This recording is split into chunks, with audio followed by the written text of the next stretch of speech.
Welcome to Canada's podcast. So, welcome, Yves, to Canada's podcast. You know, we had a good pre-chat earlier, and why don't you take this opportunity to tell us a bit about yourself and what you do? I find what you do pretty interesting. First of all, thanks for having me, Phil. This is great. I've seen quite a few podcasts since we last talked, and pretty excited to be here, that's for sure. That's great. Yeah, so a little French-Canadian guy from Northern Ontario, moved down here, been basically self-employed since my early 20s. Mhm. Had some successes, owned quite a few automation companies, and had my shares of failures as well. So I've been through the whole gamut. And this latest venture, I just kind of stumbled on it. Like a friend of mine asked after my last failure, he says, "Why don't you help me?" And he was building these TV lifts, lifts comes out of the ceiling and the floor. And I'm like, sure.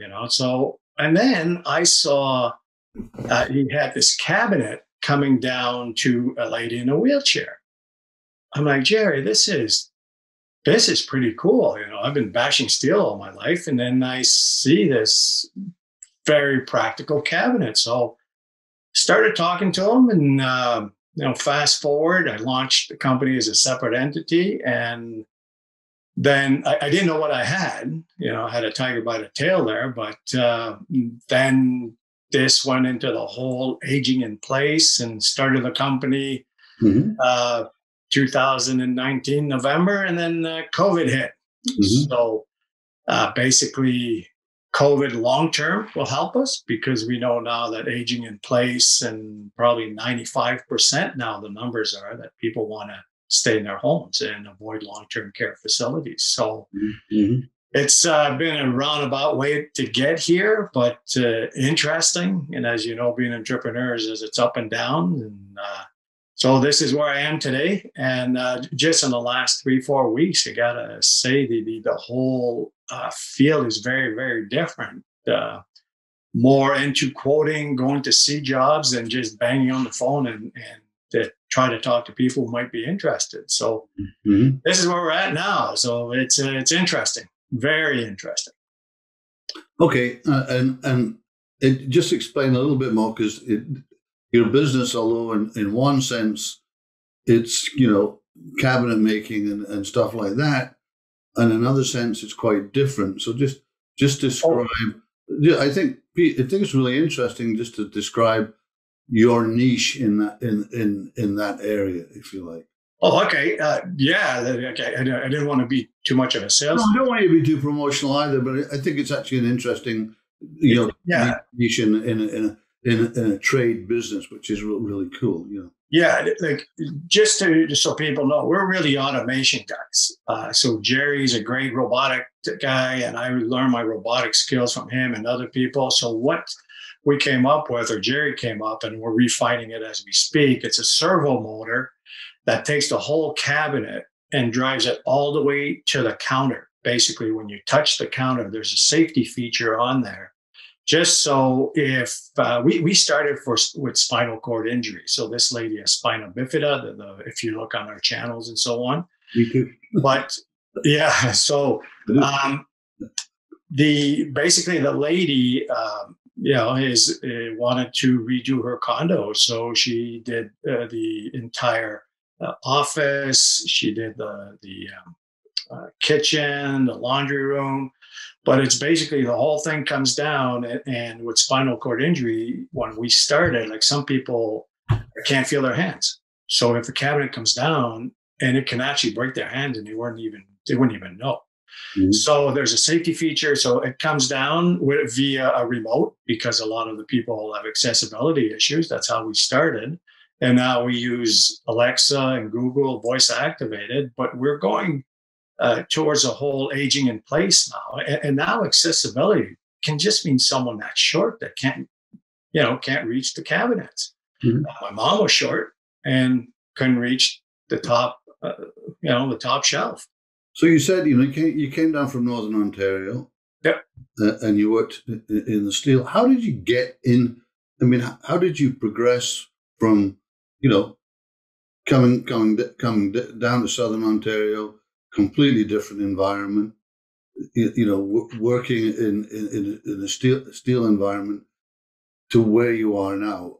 Was that something you came in, did an apprenticeship, had a job, boom, kind of thing, or I mean, how did you get there? What's that journey, if you like? That's really it.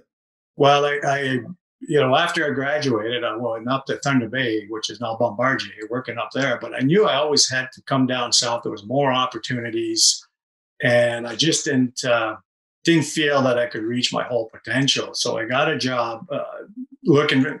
I was looking at Globe and Mail back then in the job section. Mm-hmm. So got a job, moved to Cambridge, became a welding engineer, and we supplied the automotive. Mm-hmm. And then I was always offered jobs in sales, but I was a welding engineer. I was really good within my four walls, but the sales guys would come in and then they would have, the new updated technology, like leading edge technology. So I'm like, you know what, maybe I'll give this sales job a chance. So I got into sales, and then I started my own repping agency, manufacturing agency. So I manufactured rep for people in the automotive, mainly Americans. My territory was Canada. So my accounts were Ford, GM, Chrysler. So worked out a deal that I could basically work for the company I was working for and then represent another company out of the States.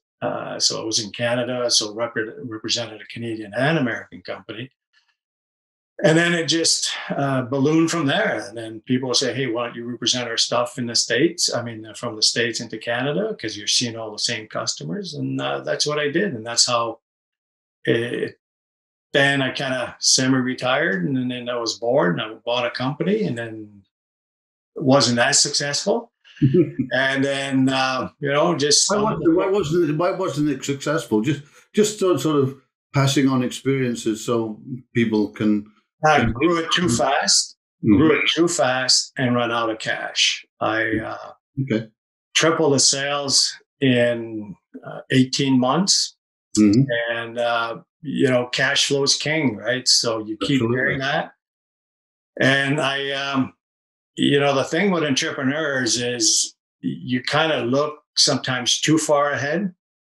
And you're not really looking what's in front of you and not listening to your CFO or the finance person sometimes. And I got in financial trouble, and I was lucky enough that one of the companies I represented for years, I called them and I said, hey guys, there was a family business, and I said, I'm in trouble, and they bought it and they bailed me out. So I still took a major hit, and that hurt. Because, as you know, as a business entrepreneur, when you're flying high, you're flying high, right? It's a rush, and you don't care if it's the weekend or if it's Friday, it's Monday. I just saw a podcast that one gentleman said, he likes to get back during the week to attack the day, which is true. So that was a major blow, and was lucky that I had a wife to support me and good family. But that was probably the toughest time in my life. I mean, so I can understand that. I mean, we've had failures, both of us. We've been in it long enough. Oh, but why do it again? I mean, it's an interesting thing. Here you are. You created kind of thing, and then here I am talking to you. In a new successful, entrepreneurial kind of enterprise. Why do it again? Soon to be successful. But I mean, being an entrepreneur it's in your DNA, it's how to explain it. It's just who you are.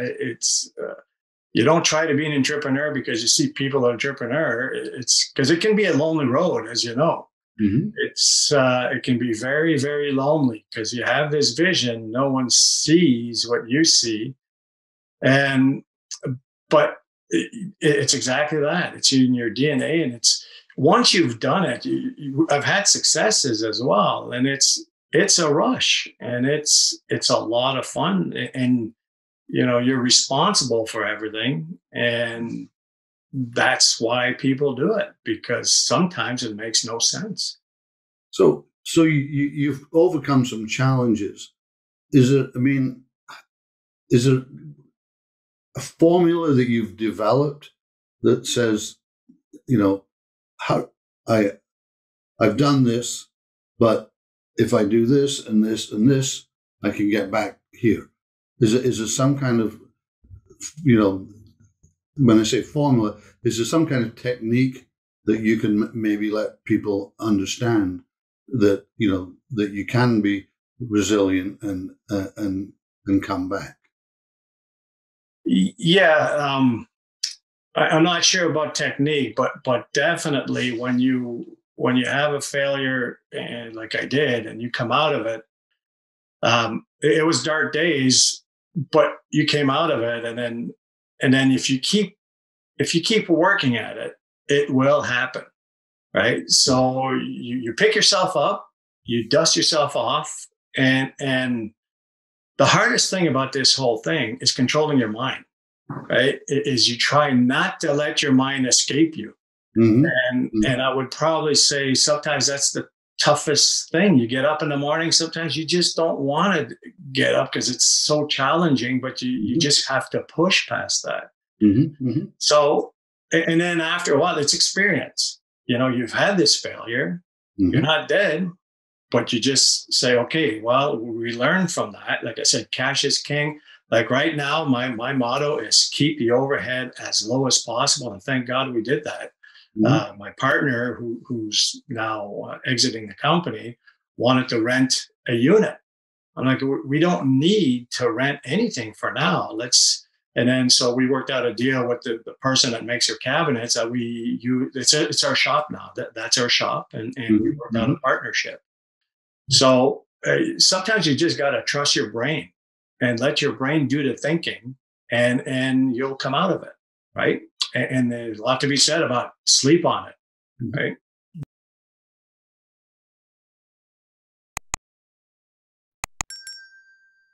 Well, I mean, has there been some kind of mentor in your life that sort of helped you through these experiences?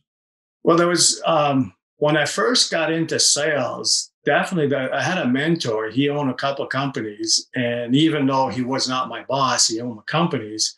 Mm-hmm. He would call me once in a while, like my manager, like my boss, reported to George, and George would call me, and he'd say, "Hey, Tiger, what's going on?" But we would talk. But little did I know, he was kind of guiding me in the right direction. Well, why don't you just kind of try this, And I always looked up to George, and even after I went on my own, I'd stop and see him, and then you know always enjoy reading about successful people. Yeah. I don't know if you see some books in the back there. What have you read recently that really kind of resonated?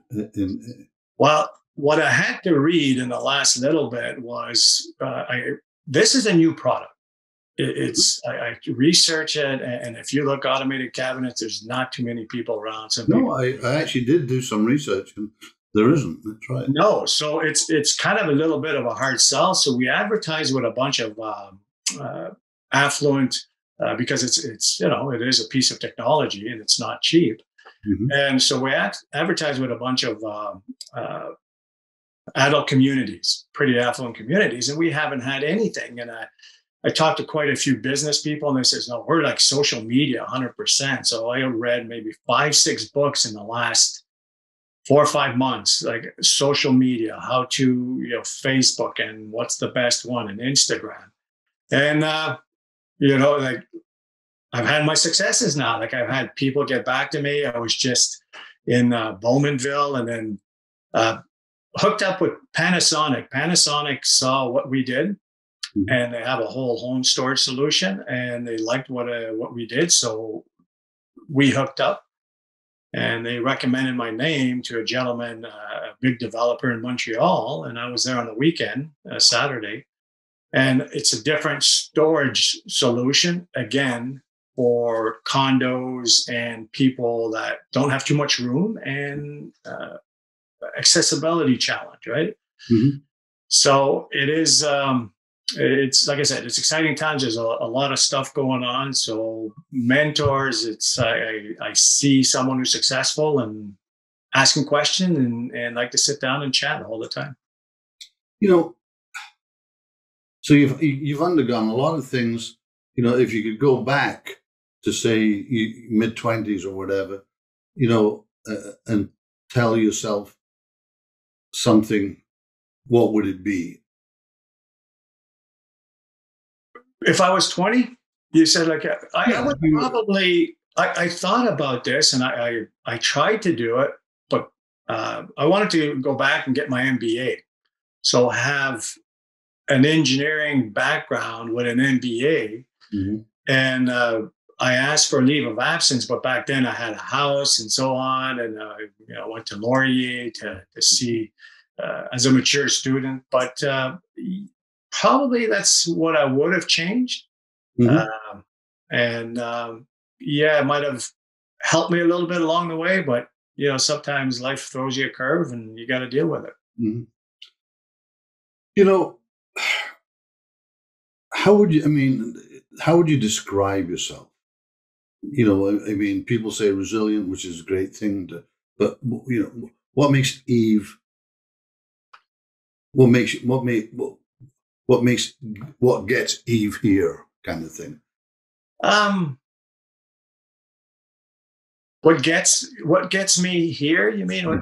Yeah, yeah, yeah. Um, What's the quality that you think you know defines you?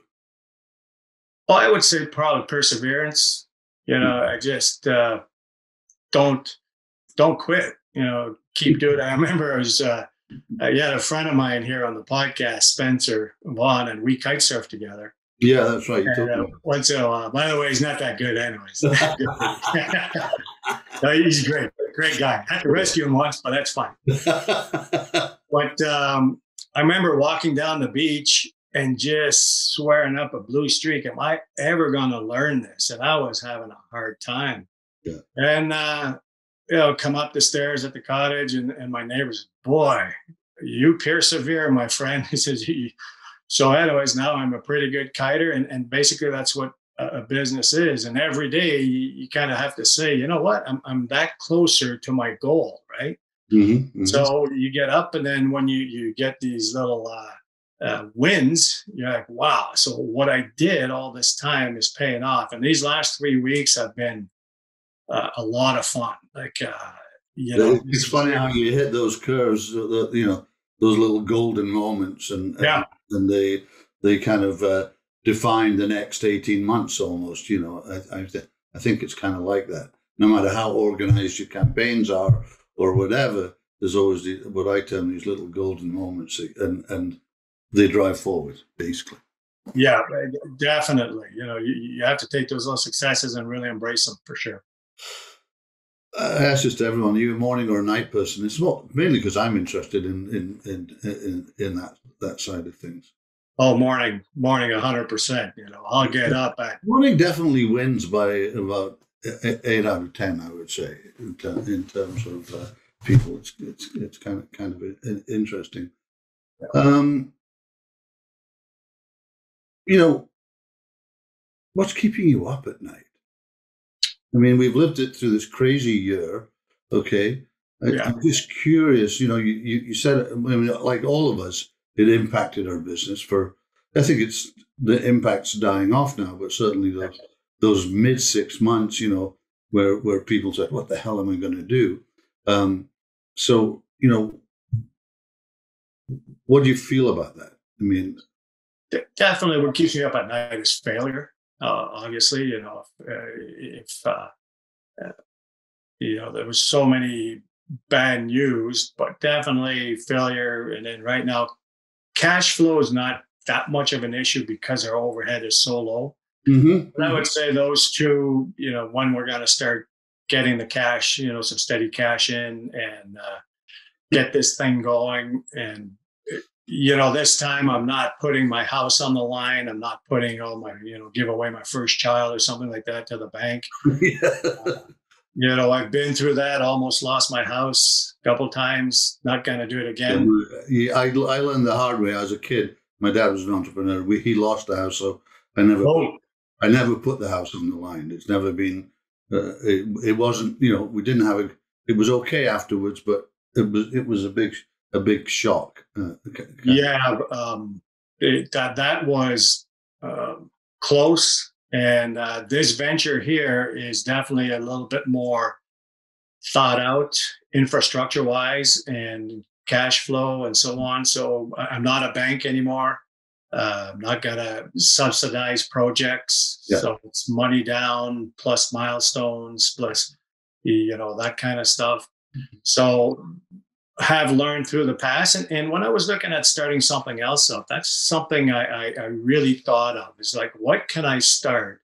I have to say, I kind of fell into this, but I did not want to put everything on the line. Hey, I'm too old for that. Then been there, and you can't control what's going on in the world, right? So who would have known about this COVID? And if I would have taken what the bank offered me and BDC offered me in my other venture, then I would really be in trouble now after COVID hit. I mean, it was that could have been devastating. So I can understand that.